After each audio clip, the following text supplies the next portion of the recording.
Okay, let's continue with Sahvir. Our first questions will come from Lance and Davis. Hey, Sahvir, can you hear me? Yes.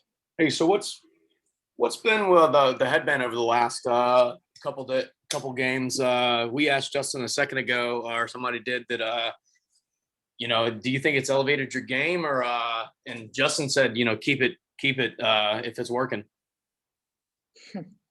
Well, I originally wore it because I didn't have a haircut, and I don't like going on national television without a haircut. So that's why I originally put it on. And then the second game, since we won, I just felt like to wear it again. And I used to wear headbands a lot in high school. Hey, Sahvir, career high 27 points for you on Saturday and only one turnover as well. What led you to be in such a rhythm?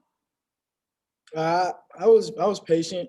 That's one thing I've been working on throughout the game, and not always knowing I'm the fastest guy, and the teams probably know that, so not always going 1,000 miles per hour, but kind of playing at a 50 to 75 range to where I can use that quick burst. So taking my time and more in transition, and reading the game a lot better.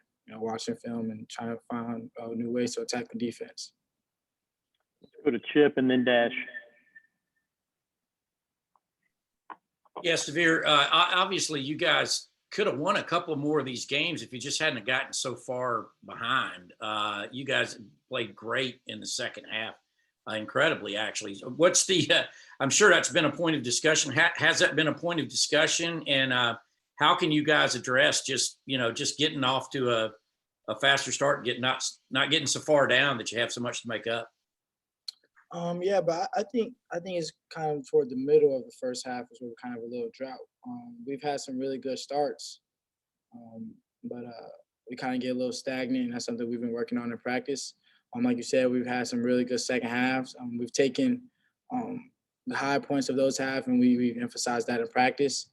We're getting better, but to make it noticeable, to make that stuff equate to winning games, we actually put together a full 40 minutes of basketball where we're playing hard, we're executing, we're defending, and offensively we're getting good shots and making them. Because I think against Florida, we got some really good looks. We just kind of missed them. But we're getting better. We're fighting.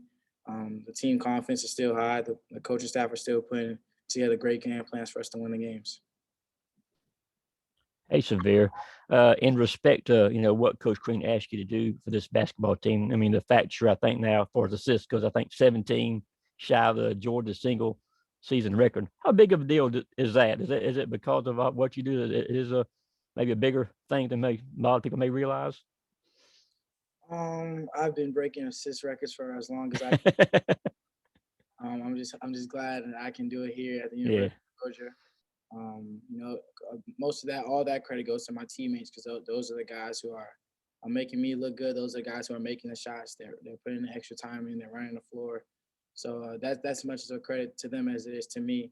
And if I break it, it's cool. If I don't, always got next year.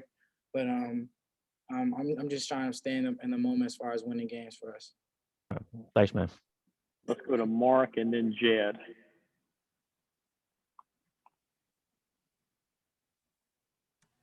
Sorry, my unmute button got a little stuck there. Sahvir, I don't know if we asked you this last year, or I can't remember if you answered it, but in terms of point guards you grew up emulating or modeling your game after, was there anyone in particular or two that you really liked?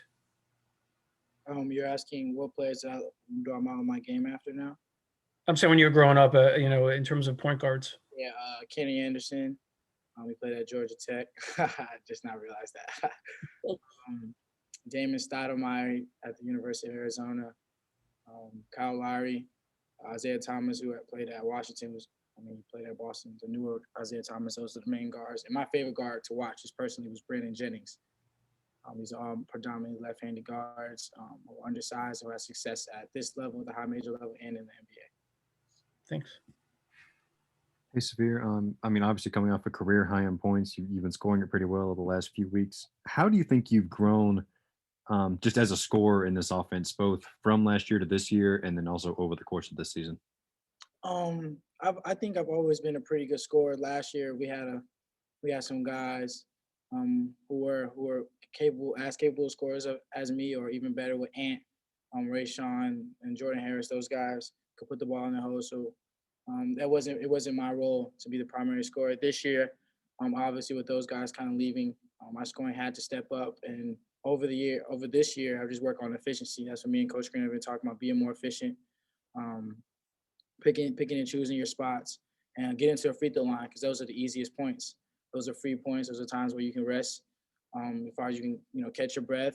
And those are shots that you got to make as a point guard and as any player in a game. So getting to the free throw line, being more efficient.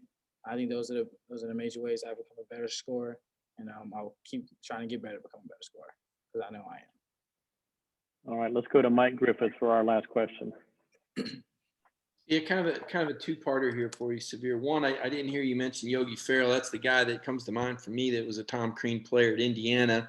And two, the three-point shot and just the volume you're getting. I remember some of the shooters I covered before would get 500 up and say they knew the ball deserved to go in. The three-pointer seems to be a real problem for Georgia. I didn't really hear a question. I felt like those were two statements. So if you could kind of repeat that for me, please.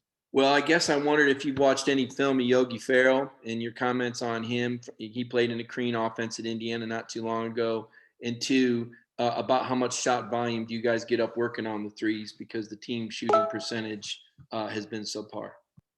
Yeah, when I was on my recruiting visit, I watched film of Yogi Ferrell, but I never modeled my game after him, if I'm being honest with you. I know he could shoot the ball pretty well. He was successful under Coach Crean. And when I watched Coach Crean in the recruiting, watched those films, that was intriguing, the way he kind of let him play his game, but play fast. And then the type of teammates he had was all exciting and intriguing. And as far as us, I think that Florida game was probably one of the first games in a while where we didn't shoot that great. We took good shots. I mean, we were open. I mean, it was just one of those nights where it didn't fall for us. We got great looks. I think I'm gonna continue to say that because we really did. We shared the ball. There were no tough shots. We just didn't make them. So we're gonna continue to keep shooting. In practice, we do, and that's that. We're gonna look forward. Hey, Sahvir, thank you for your time and good luck in tomorrow's game. One more thing. Can I say one more thing? Okay. Go ahead. You guys know I have a unique name, and if your child had a new unique name, you would want everyone to say their name right. It's Sahvir, Sahvir, Sahvir, not Sahvir or severe weather, nothing like that. It's Sahvir. So I just wanted to let you point that out to you guys. But thank you for having me. Always a pleasure being here. Thank you. Thank you, Sahvir.